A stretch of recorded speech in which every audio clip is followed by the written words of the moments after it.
नमस्कार मित्रों, आज आपका पुनः स्वागत है आपके अपने YouTube चैनल पर। आप लोगों को मैं पूर्व में संविधान की काफ़ी सारी कक्षाएं पढ़ा चुका हूं। इससे पूर्व की क्लास में हम मौलिक अधिकारों से संबंधित आप लोगों से बातचीत कर रहे थे और मौलिक अधिकारों पर काफ़ी चर्चाएं हमने कर ली है। आप में से वो स्टूडेंट जो आज ही हमसे जुड़े हैं, आज ही हमारी इस कक्षा को देख रहे हैं, तो वह मौलिक अधिकारों की स्टार्टिंग क्लास से ही सारे वीडियोस देख ले ताकि आज की क्लास भी उन्हें बहुत बढ़िया और अच्छे तरीके से समझ में आ सके।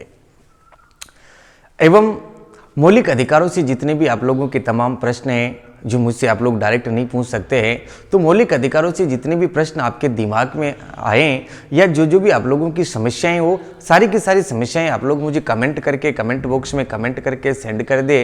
फिर मैं उन सभी के प्रश्नों के उत्तरों का एक वीडियो बनाऊंगा और आप लोगों को मैं शेयर कर दूंगा। बच्चों, आज हम मौलिक अधिकारों में जो बातचीत करने जा रहे हैं वह शिक्षा व संस्कृति तथा संवैधानिक उपचारों का अधिकार। भारतीय संविधान का सबसे खूबसूरत जो अनुच्छेद है, भारतीय संविधान के सबसे खूबसूरत अनुच्छेद की भी हम लोग आज बातचीत क्या करेंगे, जिनको भीमराव अंबेडकर ने, हमारे भारतीय संविधान के जनक, हमारे आधुनिक भारत के मनो डॉक्टर बी.आर. अम्बेडकर ने जिसे सोल ऑफ द कॉन्स्टिट्यूशन, भारतीय संविधान के आत्मा कहा है, ऐसे मौलिक अधिकार से संबंधित भी हम आज बातचीत करेंगे। तो आज का ये वीडियो है, आप लोग पूरा जरूर देखें क्योंकि यहाँ से भी काफ़ी सारी परीक्षाओं में प्रश्न पूछे जाते हैं। तो बच्चों, आज हम बातचीत कर रहे हैं शिक्षा व संस्कृति संबंधी अधिकारों की। तो मैं आपको बता दूं कि 3 जून 1947 के दिन भारत और पाकिस्तान दो अलग अलग राष्ट्र बनाए गए। पाकिस्तान जो बनाया बच्चों, वो पाकिस्तान का निर्माण हमारे भारत से हुआ है, लेकिन पाकिस्तान को एक इस्लामिक राष्ट्र बना दिया गया। उसके बावजूद भी कई सारे मुस्लिम हमारे देश में रह गए। तो संविधान सभा के सदस्यों ने उनके बारे में भी विचार किया कि जो मुस्लिम हमारे देश में रह गए, उनकी शिक्षा का क्या होगा, उनकी संस्कृति का क्या होगा, उनके खान पान का क्या होगा, उनके रीति रिवाजों का क्या होगा। तो उनके बारे में भी हमारे संविधान में उल्लेख किया है। ये शिक्षा और संस्कृति का जो अधिकार है, आप लोग ये भी ध्यान रखेंगे कि ये अल्पसंख्यक वर्ग के हितों की रक्षा करता है। बहुत बढ़िया प्रश्न आप लोगों का यहाँ से भी पूछ लिया जाता है कि निम्न में से किस अनुच्छेद में अल्पसंख्यक वर्ग के हितों की रक्षा की गई है। तो आप लोग ध्यान रखेंगे अनुच्छेद 29 और अनुच्छेद 30 में अल्पसंख्यक वर्ग के लोगों की हितों की रक्षा की गई है, ये भी आप लोग ध्यान रखेंगे। नेक्स्ट, अल्पसंख्यक शब्द, अल्पसंख्यक का मतलब संख्या में कम। अल्पसंख्यक हम किन्हें किन्हें मानेंगे, तो आप लोग ध्यान रखेंगे भारतीय संविधान के किसी भी अनुच्छेद में अल्पसंख्यक जैसे शब्द का कहीं पर भी उल्लेख नहीं किया गया है। तो फिर ये सर बार बार अल्पसंख्यक अल्पसंख्यक क्यों कह रहे हैं? और जब संविधान के किसी अनुच्छेद में अल्पसंख्यकों का उल्लेख ही नहीं किया गया है, तो सर ऐसा क्यों बोल रहे हैं कि अनुच्छेद 29 और अनुच्छेद 30 में अल्पसंख्यक वर्ग के हितों की रक्षा की गई है? तो मैंने आप लोगों को बता दिया है कि संविधान का सर्वोच्च व्याख्याकार हमारा सुप्रीम कोर्ट होता है और सुप्रीम कोर्ट ने इस बात का निर्णय दिया है कि ऐसा समुदाय, ऐसा वर्ग जो हमारे देश की कुल जनसंख्या के 50% से कम निवास करता है। बहुत बढ़िया प्रश्न आप लोगों का यहाँ पर हो सकता है। सुप्रीम कोर्ट ने साफ साफ शब्दों में स्पष्ट कहा है कि ऐसा समुदाय, ऐसा वर्ग जो अपने देश की संपूर्ण जनसंख्या के 50% से कम निवास करता है, उसे अल्पसंख्यक के अंदर माना जाएगा। आप लोगों को मैं बता दूं, जम्मू कश्मीर है, हमारे उत्तर भारत के कई सारे राज्य हैं जहां पर हिंदू अल्पसंख्यक के संख्या में कम है और मुस्लिम ज्यादा है, फिर भी वहां पर हिंदू अल्पसंख्यक वर्ग में घोषित नहीं किए गए हैं क्योंकि यहाँ पर हमारी जो जनसंख्या है वो 50% से ज्यादा है। तो इस बात का निर्णय लेती है जो कौन लेती है? सुप्रीम कोर्ट लेती है। मूलतः संविधान में या भारतीय संविधान में अल्पसंख्यक जैसे शब्दों का उल्लेख नहीं किया है, ये भी आप लोग ध्यान रखेंगे। शिक्षा व संस्कृति संबंधी अधिकार कहां से कहां तक दे रखे? अनुच्छेद 29 से 30, ये भी बहुत बढ़िया अपने आप में प्रश्न होता है। बच्चों, आप लोगों की समझ में आ गया होगा। तो हम डायरेक्ट सीधी बातचीत करते हैं। भारतीय संविधान का आर्टिकल 29, भारतीय संविधान का अनुच्छेद 29 जरा क्या कहता है हम देख लेते हैं। तो भारतीय संविधान का आर्टिकल 29 इस बात का उल्लेख करता है कि देखो, कोई भी अल्पसंख्यक वर्ग का व्यक्ति जो कुल देश की जनसंख्या से 50% कम निवास करता है, वह अपनी भाषा को, यहां पर यह शब्द आप लोग ध्यान रखेंगे, परीक्षा में प्रश्न पूछा जा सकता है, अपनी भाषा को और अपनी लिपि को साथ ही अपनी संस्कृति को सुरक्षित रख सकता है। बहुत बढ़िया यहाँ से आप लोगों का प्रश्न तैयार हो सकता है कि कितने आधारों का उल्लेख कर रखा है। तो आप लोग तीनों शब्दों को ध्यान रखेंगे कि भाषा को सुरक्षित रख सकते हैं, लिपि को सुरक्षित रख सकते हैं और संस्कृति को सुरक्षित रख सकते हैं। अपनी भाषा, लिपि और संस्कृति को सुरक्षित रखने का जो अधिकार दिया गया है वह अल्पसंख्यकों को कौन से अनुच्छेद में दिया गया है? भारतीय संविधान का आर्टिकल 29 उन्हें इस बात का अधिकार देता है। साथ में बच्चों आप लोग ये भी ध्यान रख लेंगे कि भाषा आप लोग समझ ही गए होंगे कि उनकी भाषा को, लिपि लिखने को और संस्कृति में उनका खान पान, रीति रिवाज, पहनावा, वेशभूषा वगैरह वगैरह सब कुछ आ गई। तो आप लोगों को पता होगा कि आजकल जो भी अल्पसंख्यक वर्ग में सम्मिलित है वो अपनी संस्कृति को बनाए रख सकते हैं, जीवित रख सकते हैं और रख भी रहे हैं, जैसा हम देखते हैं। तो उन्हें ये पावर कहाँ से मिली है बच्चों? ये पावर उन्हें भारतीय संविधान का आर्टिकल 29 प्रदान करता है। साथ ही आर्टिकल 29 में एक और बात बहुत बढ़िया लिखी हुई है, वो भी आप लोग ध्यान रखेंगे कि किसी भी अल्पसंख्यक वर्ग के व्यक्ति को राज्य सरकार, ध्यान रखेंगे आप, राज्य सरकार द्वारा पोषित संस्थान में प्रवेश से नहीं रोका जा सकता। बहुत बढ़िया प्रश्न आप लोगों का होता है। राज्य सरकार द्वारा पोषित संस्थान में प्रवेश से नहीं रोका जा सकता, प्रवेश से नहीं रोका जा सकता। बहुत बढ़िया प्रश्न। नहीं, मैं बार बार कह रहा हूं कि मौलिक अधिकार निषेधात्मक है, मना कर देते हैं, नहीं रोका जा सकता। तो यहां पर आप लोग ध्यान रखेंगे अनुच्छेद 29 को कि कोई भी अल्पसंख्यक वर्ग का व्यक्ति अपनी भाषा को, लिपि को, संस्कृति को बनाए रख सकता है, सुरक्षित रख सकता है। राज्य इनमें हस्तक्षेप नहीं करेगा। यहाँ पर राज्य का मतलब अनुच्छेद 12 की परिभाषा है, राज्य सरकार द्वारा पोषित किसी भी संस्थान में हम इन्हें प्रवेश से नहीं रोक सकते। इस बात का उल्लेख कहाँ पर कर रखा है? अनुच्छेद 29 में। आप लोग जरा इसका भी ध्यान रखेंगे।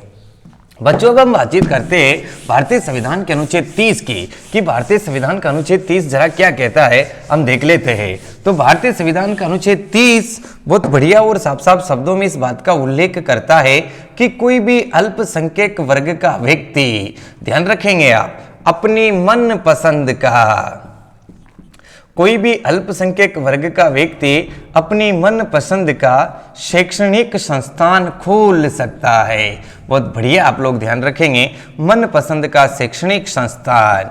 और ये मनपसंद का शैक्षणिक संस्थान खोलने की जो इन्हें अधिकार दिया गया है, खोलने का संस्थान खोल सकता है। तो इनको मनपसंद की संस्थान खोलने का अधिकार कौन से अनुच्छेद के तहत दिया गया है, जरा आप लोग ये भी ध्यान रखेंगे। तो कोई भी अल्पसंख्यक वर्ग का व्यक्ति अपनी मनपसंद का शैक्षणिक संस्थान खोल सकता है, इस बात का उल्लेख करता है अनुच्छेद 30। साथ में आप लोग ये भी ध्यान रखेंगे कि अनुच्छेद 30 में राज्य सरकार जो संस्थानों को अनुदान देगी, ये आप लोग अच्छे से ध्यान रखेंगे। बहुत बढ़िया बढ़िया बातें मैं आप लोगों को बता रहा हूं।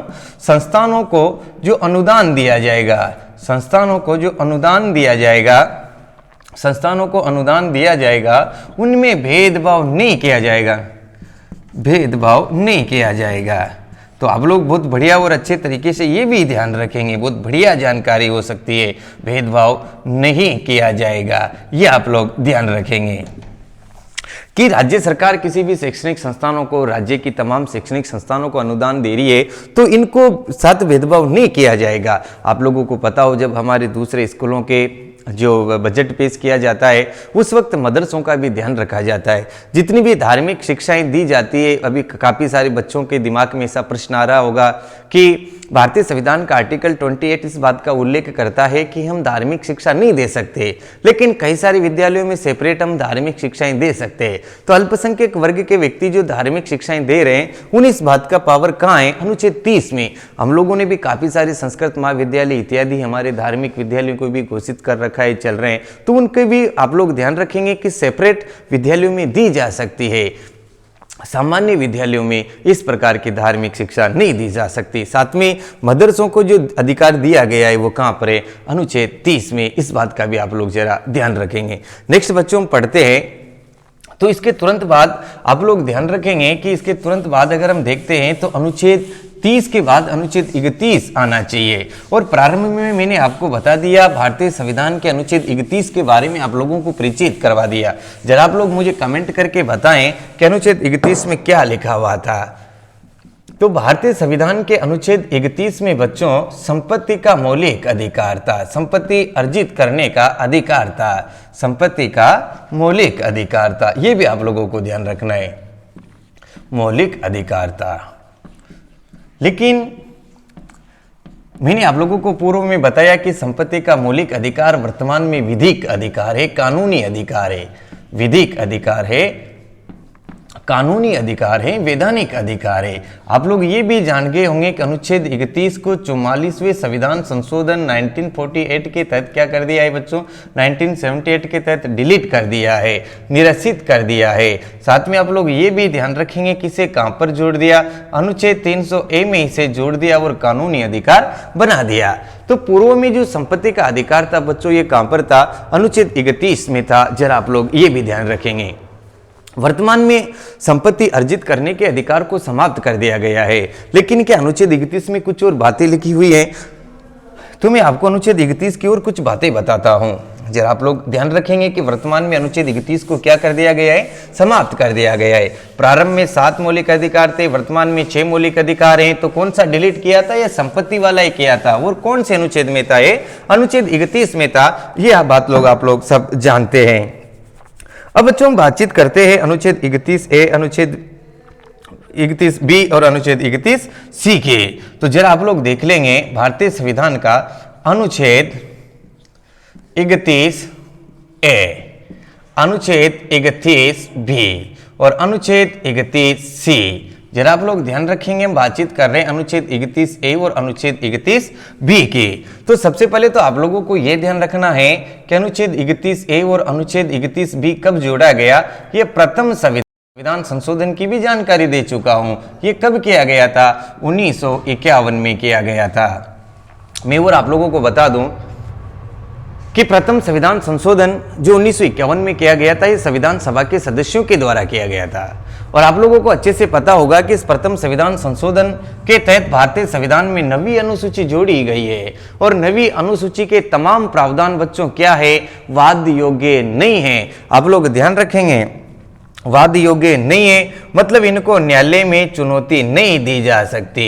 नवी अनुसूची के प्रावधानों को न्यायालय में क्या नहीं दी जा सकती बच्चों, चुनौती नहीं दी जा सकती, न्यायालय में चुनौती नहीं दी जा सकती। तो नवी अनुसूची के किन किन प्रावधानों को नहीं दी जा सकती, किन किन प्रावधानों को न्यायालय में चुनौती नहीं दी जा सकती, उन सभी प्रावधानों का उल्लेख कहां पर कर रखा है, अनुच्छेद 31A और अनुच्छेद 31B में। आप लोगों से पूछ लिया जाए कि मौलिक अधिकारों के अंदर वो कौन से अनुच्छेद है जिनके तहत न्यायालय में चुनौती नहीं दी जा सकती, या ऐसे प्रावधान कहां पर किए गए हैं, उन विषयों के बारे में, उन विधियों के बारे में कहां पर बताया गया है जिसमें हम न्यायालय में चुनौती नहीं दे सकते। तो भारतीय संविधान की नवी अनुसूची के तमाम उपबंधों को भी नहीं दे सकते। और साथ में आप ध्यान रखेंगे अनुच्छेद 31 से अनुच्छेद 31B में भी उन्हीं की व्याख्या करके आगे बढ़िया अच्छे तरीके से समझाया गया है, और इनके प्रावधानों को क्या नहीं की जा सकती, न्यायालय में चुनौती नहीं दी जा सकती। खैर बड़ी बड़ी परीक्षाओं में से प्रश्न पूछे जाते हैं, ये सामान्य परीक्षाओं के अंदर इस बात का प्रश्न कभी नहीं बना है आज दिन तक, लेकिन फिर भी आप लोग ध्यान रखेंगे। अब बच्चों हम बातचीत करते हैं अनुच्छेद 31C की। जरा आप लोग इसे बहुत अच्छे से समझेंगे, आप लोगों को पता होगा कि अनुच्छेद 31 जो C है, इसमें बैंकों का आप लोगों को ध्यान रखेंगे। इसको समझने से पहले मैं आप लोगों को कुछ बात बताता हूं कि 1969 के अंदर, कब 1969 के अंदर इंदिरा गांधी जी ने 14 बैंकों का राष्ट्रीयकरण कर दिया था। साथ में इंदिरा गांधी जी ने राजा महाराजाओं के प्री विपर्स को बंद कर दिया था। ये बात भी आप लोग ध्यान रखेंगे। मैं आप लोगों को बता चुका हूं कि देशी रियासतों के राजाओं को दी जाने वाली वार्षिक पगार क्या कहलाती थी बच्चों, प्री विपर्स। इंदिरा गांधी जी की सरकार ने इन प्री विपर्स को बंद कर दिया। साथ में 1969 में 14 बैंकों का राष्ट्रीयकरण किया गया, और इस मामले को हाईकोर्ट में चुनौती दी गई। ये आप लोग ध्यान रखेंगे। सॉरी, हाईकोर्ट में नहीं, सुप्रीम कोर्ट में इन्हें क्या दी गई, चुनौती दी गई। तो आप लोग ध्यान रखेंगे इसके तहत इन्होंने क्या किया बच्चों कि जैसे चुनौती दी गई तो इसे गैर न्यायिक असंवैधानिक घोषित कर दिया। बहुत बढ़िया और अच्छे तरीके से आप लोग ध्यान रखेंगे। आरएस जैसी परीक्षाओं के अंदर इस प्रकार के प्रश्न पूछे जाते हैं। अनुच्छेद 31C की हम लोग बातचीत कर रहे हैं। अनुच्छेद 31C को समझने से पहले हम ऐसा समझ रहे हैं कि 1969 में बैंकों का जो 14 बैंकों का राष्ट्रीयकरण किया था इंदिरा गांधी ने। इसके अलावा इंदिरा गांधी जी ने देशी रियासतों के राजाओं के प्री विपर्स बंद कर दिए थे। इस बात को सुप्रीम कोर्ट में चुनौती दी गई और सुप्रीम कोर्ट ने इस पर अपना फैसला सुनाते हुए इन्हें क्या कर दिया, असंवैधानिक घोषित कर दिया कि यह असंवैधानिक है। तो इसके लिए इंदिरा गांधी सरकार ने तुरंत बच्चों क्या किया, 25वां संविधान संशोधन किया। ये जरा आप लोग ध्यान रखेंगे। ये इसको मैं थोड़ा साफ कर देता हूं, ये आप लोग स्क्रीनशॉट ले लेंगे, मैं यहां से बता देता हूं। इन्होंने 25वां संविधान संशोधन किया और 25वां संविधान संशोधन के तहत आप लोग ध्यान रखेंगे इन्होंने इस बात का जिक्र किया कि अगर भारतीय संविधान का अनुच्छेद 14 और भारतीय संविधान का अनुच्छेद 19 एवं भारतीय संविधान के नीति निर्देशक तत्व है, ये भी आप लोग ध्यान रखेंगे। बहुत बढ़िया गूढ़ रहस्य की बातें हैं, बहुत अंदर की बातें। बच्चों आप लोगों का प्रेम ही इतना ही, आप इतने अच्छे से पढ़ रहे हैं कि मुझे सारी बातें बताना पड़ रहा है। आप लोगों के कमेंट देख करके मुझे बहुत अच्छा लगता है। तो ये सारी बातें मैं आप लोगों को बता रहा हूँ। 25वां संविधान संशोधन इन्होंने किया बच्चों, और इस 25वें संविधान संशोधन में ऐसा बताया कि अनुच्छेद 14 और अनुच्छेद 19 तथा एवं नीति निर्देशक तत्व।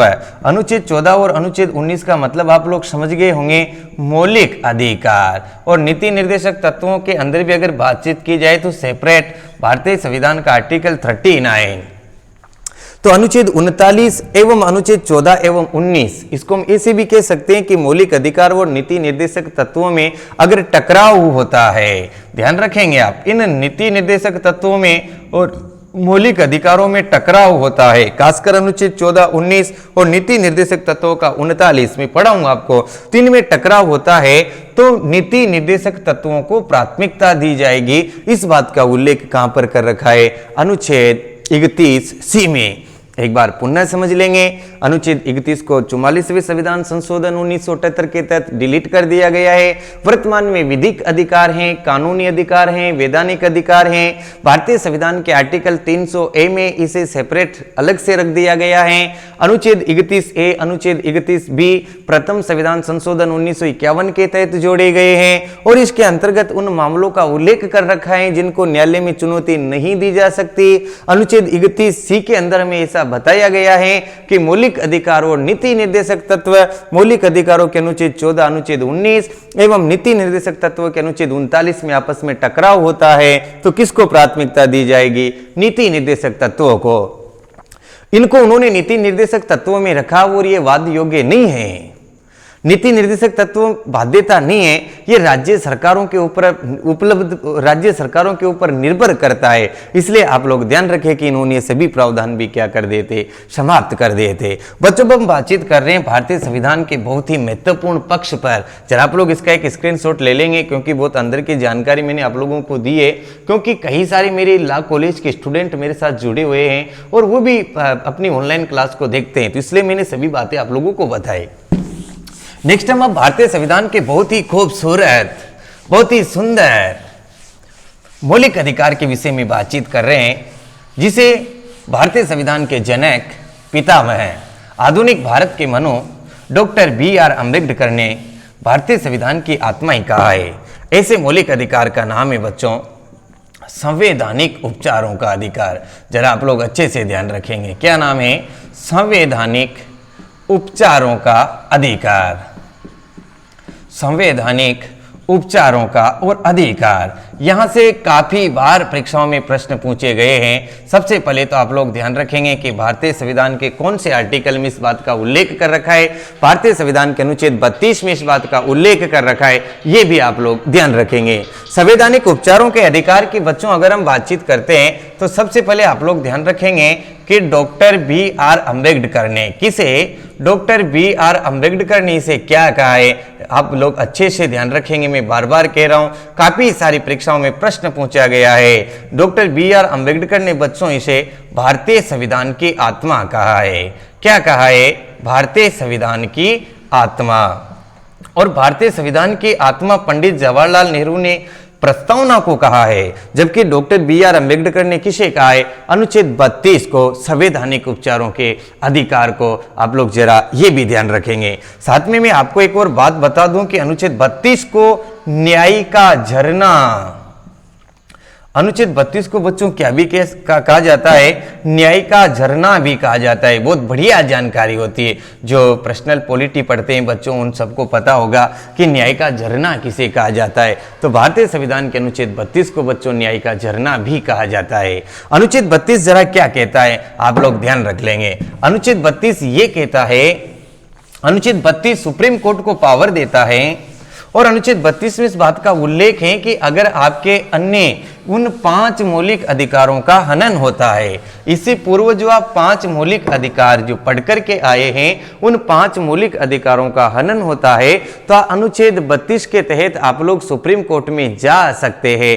जरा आप लोग ये भी ध्यान रखेंगे। और अनुच्छेद 32 के तहत सुप्रीम कोर्ट 5 प्रकार की याचिकाएं जारी करता है, और 5 प्रकार की याचिकाओं से संबंधित अगर हम बातचीत करें तो यहां से बहुत बढ़िया प्रश्न परीक्षाओं के लिए तैयार हो जाता है। प्रश्न बच्चों किस प्रकार होता है?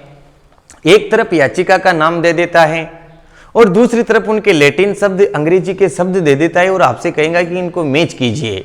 या एक तरफ याचिका दे देगा, एक तरफ उनके शाब्दिक अर्थ दे देगा और बोलेगा कि इनको मैच कीजिए, या बोलेगा कि निम्न में से असत्य हैं या इनके क्या प्रावधान है। तो आप लोगों को जरा अच्छे से देखना है। ये 5 प्रकार की याचिकाएं जारी करेगा। कितने प्रकार की? 5 प्रकार की याचिकाएं, 5 प्रकार की याचिकाएं जारी करेगा। और यहां से बहुत बढ़िया प्रश्न आप लोगों का हो सकता है। तो एक एक याचिका मैं आप लोगों को बताता हूं। आप लोग जैसे ही मेरी याचिका कंप्लीट हो, इनका स्क्रीनशॉट ले लेंगे ताकि आप लोग इन्हें लिख सके। देखो बच्चों, पहली जो याचिका होती है उसका नाम है बंदी प्रत्यक्षीकरण। इसको हम हिंदी में क्या कहते हैं? बंदी प्रत्यक्षीकरण। अब देखो, आपको यहां पर दे दिया गया बंदी प्रत्यक्षीकरण, लेकिन आपसे इसका लैटिन शब्द पूछेगा कि बंदी प्रत्यक्षीकरण को क्या कहा जाता है। तो आप लोग ध्यान रखेंगे, हेबियस में थोड़ा देवनागरी में लिख देता हूं ताकि आप लोगों को लिखने में दिक्कत नहीं आएगी। हेबियस कार्पस, आप लोग अच्छे से ध्यान रखेंगे। हेबियस कार्पस का मतलब क्या होता है बच्चों? हेबियस कार्पस का मतलब होता है बंदी प्रत्यक्षीकरण, और बंदी प्रत्यक्षीकरण का जो लैटिन शब्द है उसे हम कहते हैं हेबियस कार्पस। बंदी प्रत्यक्षीकरण का शाब्दिक अर्थ होता है सशरीर सामने लाओ। बंदी को सशरीर क्या करो? सामने लाओ। यहां से बहुत बढ़िया प्रश्न होता है। इसका जो शाब्दिक अर्थ होगा बच्चों वह क्या होगा? बंदी को सशरीर सामने लाओ। और इसका जो मुख्य उद्देश्य जो बच्चों बताया गया है, बंदी प्रत्यक्षीकरण का मुख्य उद्देश्य क्या है? अवैध गिरफ्तारी को रोकना। ये भी आप लोग ध्यान रखेंगे, अवैध गिरफ्तारी को रोकना, ये बंदी प्रत्यक्षीकरण का मुख्य उद्देश्य है। जरा आप लोग ये भी ध्यान रखेंगे। तो भारतीय संविधान के अंतर्गत अनुच्छेद 32 के तहत सुप्रीम कोर्ट जो पहली प्रकार की याचिका, पहली प्रकार की रिट जारी करेगा, उसका नाम है बंदी प्रत्यक्षीकरण। इसको लैटिन में हेबियस कार्पस कहते हैं, और इसका शाब्दिक अर्थ होता है बंदी को सशरीर सामने लाओ, और इसका मुख्य उद्देश्य है अवैध गिरफ्तारी को रोकना। जरा अब हम मेंडेमस की बात करते हैं, परमादेश की बात करते हैं। तो आप लोग जरा अच्छे से ध्यान रखेंगे। दूसरी याचिका जो आप पढ़ रहे हैं, परमादेश, दूसरी याचिका का नाम है बच्चों परमादेश। और आप लोग ध्यान रखेंगे, परमादेश का जो लैटिन शब्द है वो क्या है? मेंडेमस। यहां से भी प्रश्न आप लोगों से पूछे गए। मेंडेमस काफी सारी परीक्षाओं में, राजभाषा शब्दों में भी, जो हमारे पारिभाषिक शब्दावली में भी पूछा गया है। और परमादेश का अर्थ आप लोग समझेंगे कि इसका जो अर्थ होता है वो होता है हम आदेश देते हैं। कोई भी संस्थान हम आदेश देते हैं, अपने कर्तव्यों का ठीक से निर्वहन नहीं करे। साथ में ध्यान रखेंगे, यह भारत की सबसे शक्तिशाली रिट है, सबसे शक्तिशाली याचिका है। जरा आप लोग ये भी ध्यान रखेंगे, शक्तिशाली याचिका। भारत की सबसे शक्तिशाली याचिका भी कौन सी है बच्चों? यही है परमादेश। और दो और बातें आप लोग ध्यान रखेंगे, भारत के राष्ट्रपति और राज्यों के राज्यपाल, राष्ट्रपति और राज्यपालों के विरुद्ध मेंडेमस परमादेश जारी नहीं किया जा सकता। जरा आप लोग ये भी ध्यान रखेंगे। अब हम नेक्स्ट बातचीत कर रहे हैं तीसरी याचिका की। बहुत बढ़िया प्रश्न यहां से भी पूछा जाता है कि हम तीसरी याचिका किसे कहते हैं। तो देखो, प्रोहिबिशन, तीसरी याचिका में आप लोग ध्यान रखेंगे प्रोहिबिशन मतलब प्रतिषेध। प्रतिषेध का मतलब होता है बच्चों मना करना, प्रतिषेध, ये आप लोग ध्यान रखेंगे। प्रतिषेध, प्रतिषेध को हम कहते हैं लैटिन में प्रोहिबिशन। आप सभी शब्दों को इनको याद कर लेंगे ताकि आप लोगों को आसानी से ये बढ़िया याद रहे और परीक्षा में पूछ लिया जाए तो आप लोग सही भी कर सके। प्रतिषेध का जो शाब्दिक अर्थ होता है बच्चों वो होता है मना करना। अगर कोई भी अवर न्यायालय, अपर न्यायालय, ध्यान रखेंगे आप, कोई भी कोर्ट है, हाईएस्ट कोर्ट, वो अपने लोअर कोर्ट को इस प्रकार का आदेश दे सकता है कि अगर वो अपनी सीमा से बाहर जाकर के कार्य करता है, अपने न्यायिक क्षेत्र से बाहर जाकर के कार्य करता है, तो इस प्रकार के आदेश दिए जा सकते हैं अपर कोर्ट के द्वारा अवर कोर्ट के लिए। जरा आप लोग ये भी ध्यान रखेंगे। प्रतिषेध के बाद बच्चों जो होता है वो अगला जो होगा प्रोहिबिशन के बाद उत्प्रेषण।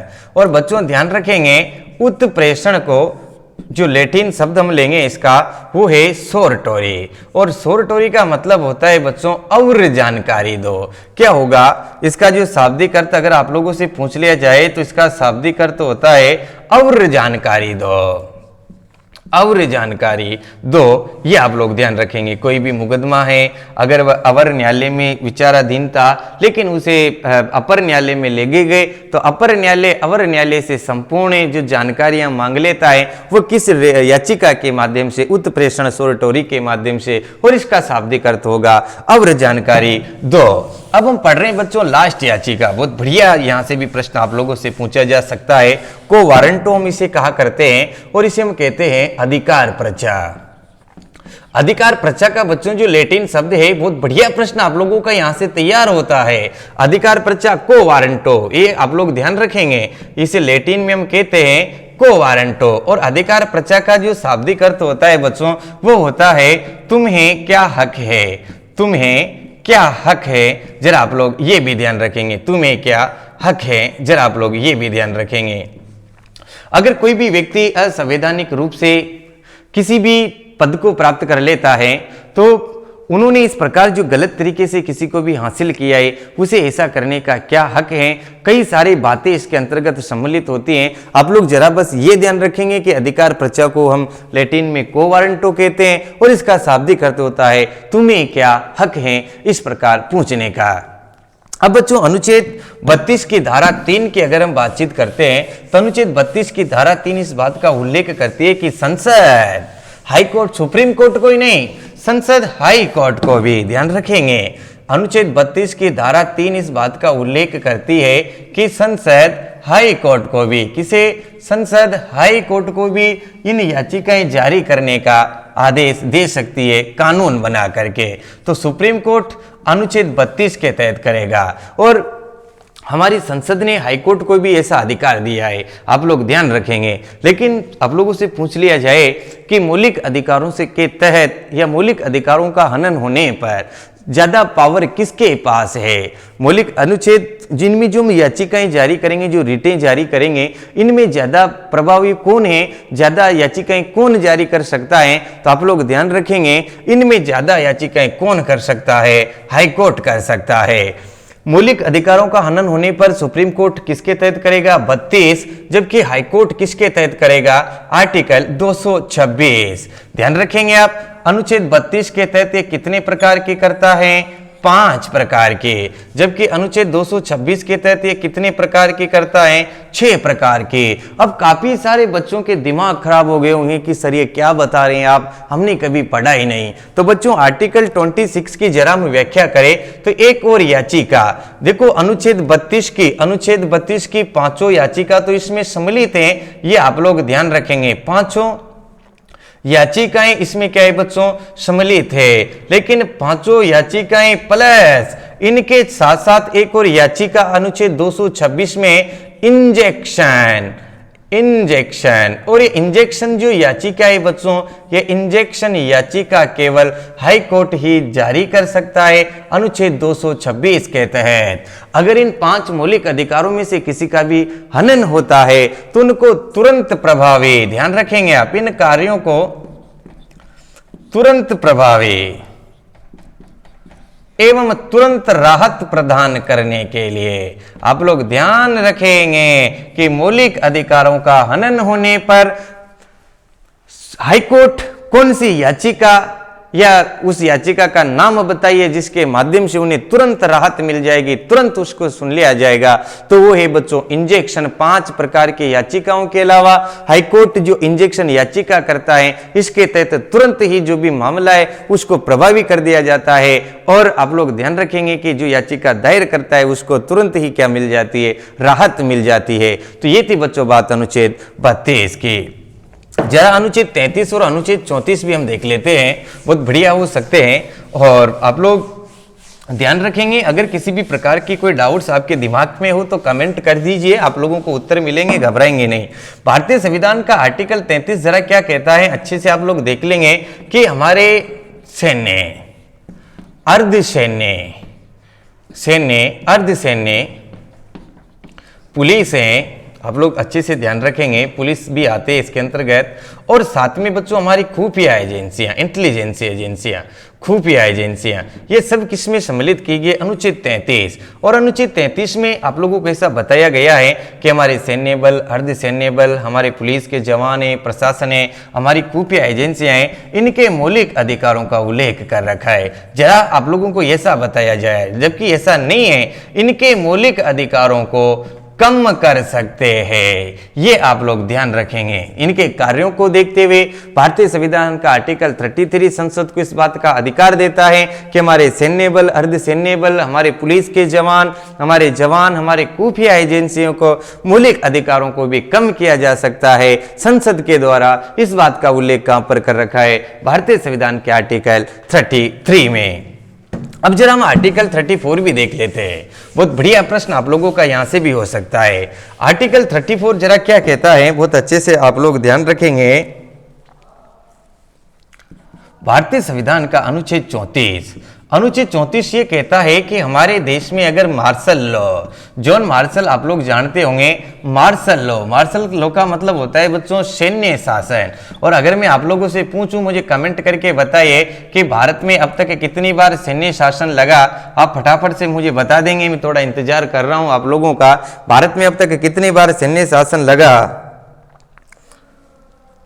भारत में अभी तक एक बार भी सैन्य शासन मार्शल लॉ नहीं लगा है। तो अनुच्छेद 34 आप लोग ध्यान रखेंगे कि अगर हमारे देश में मार्शल लॉ लगा हो, सैन्य शासन लगा हो, उस वक्त जो नुकसान होगा, ध्यान रखेंगे आप, उस वक्त जो नुकसान होगा उस नुकसान की क्षतिपूर्ति करने का अधिकार भी किसको दिया गया है? संसद को दिया गया है। और इस क्षतिपूर्ति के लिए संसद वहां पर क्या कर सकती है बच्चों? कानून बना सकती है। तो आप लोग ध्यान रखेंगे, अनुच्छेद 34 में मार्शल लॉ के समय सैन्य शासन के बारे में प्रावधान है। अभी तक भारत में एक बार भी मार्शल लॉ का प्रयोग नहीं किया गया है, और अगर प्रयोग किया जाता है और हमें कोई नुकसान होता है तो उसकी क्षतिपूर्ति के लिए हमारी संसद क्या कर सकती है? कानून बना सकती है। जरा आप लोग ये भी ध्यान रखेंगे। अब हम देखते हैं मौलिक अधिकारों का अंतिम अनुच्छेद। तो मौलिक अधिकारों का अंतिम अनुच्छेद है बच्चों अनुच्छेद 35। आप लोग ध्यान रखेंगे, अनुच्छेद 35 भी अपने आप में बहुत बढ़िया अधिकार है। अगर मौलिक अधिकारों में संशोधन करना है, आप लोग अच्छे से ध्यान रखेंगे, तो मौलिक अधिकारों में, इन सभी मौलिक अधिकारों में संशोधन का अधिकार संसद के पास होगा। मौलिक अधिकारों में संशोधन का अधिकार किसके पास होगा? संसद के पास होगा। लेकिन इनके मूल ढांचे में, जिन पर हमारा संविधान, जिस पर हमारे फंडामेंटल टिके हुए हैं, इसके मूल ढांचे में ये क्या नहीं कर सकते हैं? परिवर्तन नहीं कर सकते हैं। बच्चों, भारतीय संविधान के अनुच्छेद 35 के अंदर हम कुछ और धाराएं पढ़ेंगे, लेकिन कभी कभार मैं विशेष कक्षा अनुच्छेद 370 को लेकर के आप लोगों के सामने आऊंगा। मैं जल्दी सोच रहा हूं कि मैं आप लोगों को अनुच्छेद 370 से, साथ ही इस लॉकडाउन के अंदर ये लॉकडाउन कैसे लगाया गया, ये हमारे संविधान में क्या उल्लेखित है क्या, तो लॉकडाउन से संबंधित भी कई सारे प्रश्न हैं। इसके अलावा 370 है, ऐसे कई सारे वर्तमान में जो संवैधानिक मामले चल रहे हैं, वर्तमान में संविधान की जो स्थितियां चल रही हैं, इनके लिए भी मैं आप लोगों को एक अलग से वीडियो लेकर के आऊंगा। ये थे बच्चों हमारे मौलिक अधिकार, और मौलिक अधिकारों की आज कक्षा समाप्त होती है, मौलिक अधिकार समाप्त होते हैं। कल से हम नीति निर्देशक तत्व पढ़ेंगे।